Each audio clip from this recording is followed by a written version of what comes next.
Hernández, editor de La Jornada Sin Fronteras, miembro de esta familia Sin Censura, fundador y conductor de espacios en No Apto para Cínicos, el canal de YouTube que ha fundado y que va levantando con mucho esfuerzo para hablar de este y otros temas, porque la oposición de México dice que estamos peor con el infierno en tiempos de Felipe Calderón. Espero que te haya dejado un contexto lo suficientemente choncho para el análisis, mi querido Jaime. Te abrazo a la distancia. Querido Vicente, muchas gracias como siempre. Si me permites, déjame empezar por lo último. En alusión a este tuit tan sugestivo y miserable al mismo tiempo de Belaunzarán. Y en alusión a tweets y comentarios como el de Leonardo Curcio, y en alusión también a esa canción dedicada a Joaquín López Dóriga. Yo estoy convencido, querido Vicente, que de un tiempo acá hemos estado escuchando lo que podría llamarse como la música de fondo. Yo no sé si llamarle música de fondo o los estertores de aquellos que formaron parte del Círculo Rojo, que aprendieron a callar, aprendieron a simular, aprendieron a no romper filas y comportarse como niños que van a la primaria en la larga hilera de los besamanos a los presidentes, que aprendieron a sonreír al poder, que no les importó irse a la cama con el poder. Cuando estaba escuchando esta pieza dedicada a Joaquín López Dóriga, entonces, tú sabes que uno como periodista tiene que empaparse de la realidad que le rodea a uno, sobre todo cuando vas en tierra extraña a cubrir zonas de conflicto, a cubrir un golpe de Estado. Tienes que aguzar todos tus sentidos para escuchar lo que te dice, lo que te dicen las calles, lo que te dicen, lo que platica la gente en el transporte público, lo que dice la gente en la cola para comprar harina, un kilo de tortillas, lo que dicen las mujeres a la puerta de sus casas mientras a lo mejor tejen una chambrita. Tienes que afinar el oído para escuchar bien qué es lo que es, cuál es esa música de fondo, cuál es ese ruido, esos sonidos de fondo. Y cuando estaba escuchando esta canción que cantan contra Joaquín López Dóriga, te das cuenta que esta música está cargada de regodeo, está cargada de alivio.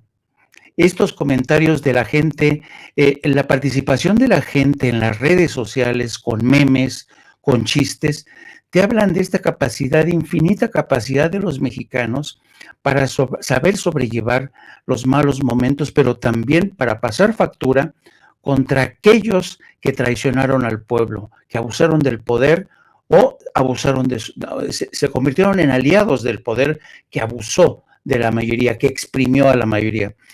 Esa es una primera aproximación a lo que yo escucho estos días en mi México. Y a mí me da tanta alegría escuchar esto, este gozo de la gente, que acompañan las rabietas, los pataleos, los tweets enrabietados de Belaunzarán o de López Dóriga o de Leonardo Curcio. La gente está contenta ver cómo esta gente que están como chinicuiles cuando les echas el limón, ¿no? Y por otro lado, teniendo en cuenta que México es una cultura muy dada a los clichés telenovelescos, ¿no? Cómo fue de famosa cultura, digo, esta de Cuna de Lobos, la gran telenovela, La Cuna de Lobos, donde salía la gran mujer con su parche en el ojo y que era, Dios mío, peor que Cruella de Vil. Estamos muy acostumbrados nosotros los mexicanos a este tipo de narrativa de las telenovelas de Televisa con Cuna de Lobos. Bueno, yo lo veo de esta manera. Estamos asistiendo al enrabietamiento, al pataleo de esta corralito de hienas corralito de hienas que están enrabietadas, que lanzan espuma diestra y siniestra contra aquella persona, contra aquel hombre que llegó y barrió con sus privilegios, ¿no? Los llamados privilegios del círculo rojo. Si no formabas parte del círculo rojo, ya te jodías, querido Vicente. Entonces, esta gente que llegó a empoderarse a tal grado y cultivó una suerte de cultura de mafia, de mafia. Yo cada vez que iba y regresaba a México del extranjero, me asombraba esta capacidad,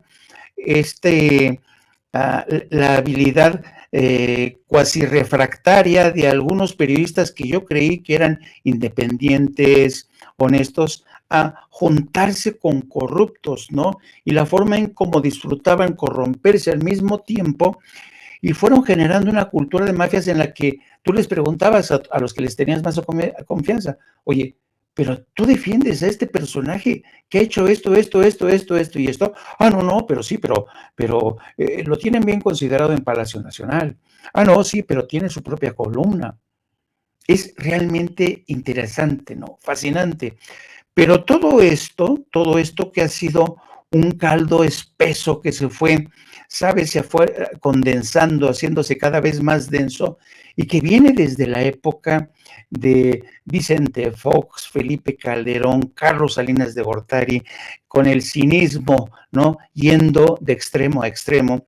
Y cuando uno revisa los datos duros, y cuando eliges un tiempo, en el tiempo y espacio, por ejemplo, yo hago alusión a los muchos quebraderos de cabeza que causó Felipe Calderón a la presidencia de Barack Obama, a las múltiples, numerosas audiencias en el Congreso de Estados Unidos, en lo que yo estuve ahí atestiguando, viendo cómo funcionarios de Estado, del Departamento de Estado, decían, Dios mío, México está al borde del abismo. ¿Te acuerdas de aquellas designaciones que decían México estado fallido, México una fosa de cadáveres?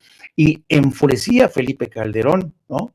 Pero la diferencia que tenemos ahora es que y esta misma mañana el presidente de México, Andrés Manuel López Obrador, hizo una demostración bastante esquemática de cómo recibió el país en 2017, cuando la violencia, el 2017, querido Vicente, fue el año donde escaló la violencia a niveles sin precedentes, con números de muertos, desaparecidos, atentados. Fue donde alcanzó su máximo nivel.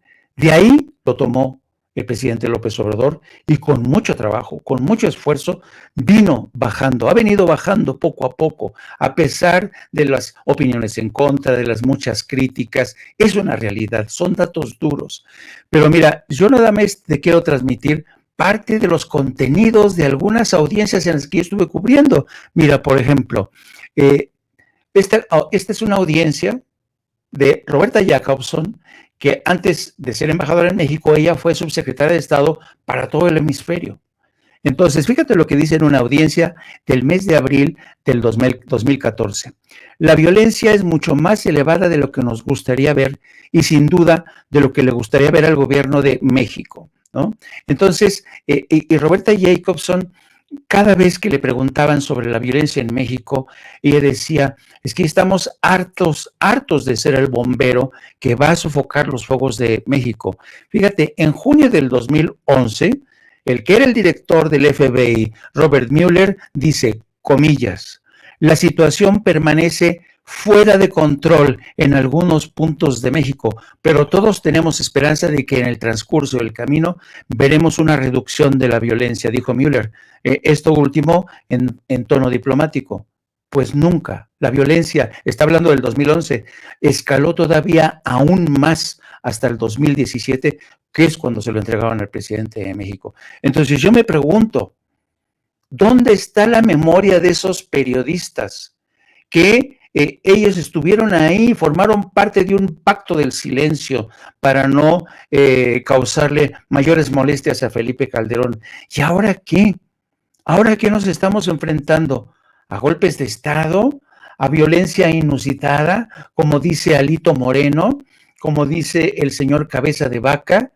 De verdad, yo creo que estos personajes con esta retórica tan incendiaria, con tanta enjundia que hablan, se han convertido en personajes involuntarios de una, no sé, de un acto de parodia, de una mala parodia, por cierto. Entonces yo creo, querido Vicente, que esta gente nos quiere vender la moto, nos quiere vender la historia de que estamos casi en México en llamas, ¿no?